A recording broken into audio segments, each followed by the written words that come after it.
Pirmyn, o čia tai aš šiknoj papuoliau. Aš nežinau, ar pasimatys, bet aš pabandysiu.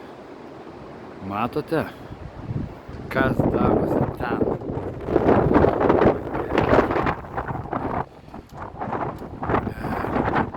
Čia ten purslai eina virš bangų.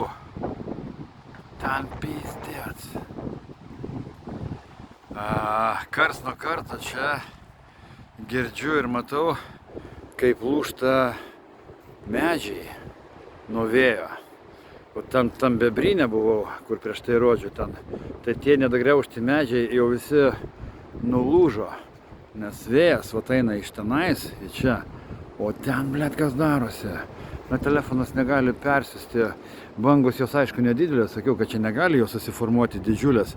Bet, ta prasme, purslai eina per bangas. Žodžiu, vaizdelis, tai ką žinau. O ten yra pragaras.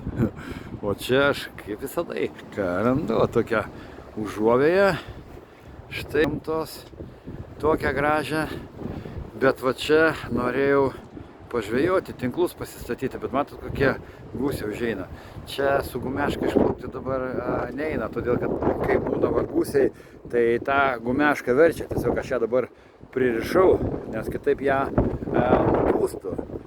Tai galvojau, čia šitoj įlankėlėje bus ramu ir aš galėsiu pažvejoti ir kažkokį tai tinklą pasistatyti. Nechera, nieko čia man neišeis. Blet, kokios. Wow! Wow! Koks kabulas grožis. Eina šiukt. Blet, darosi.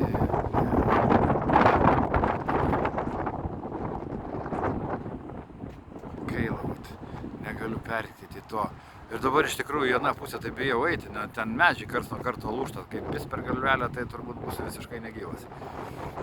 Tai gal tiesiog iš čia pastebėsiu ir jums parodysiu.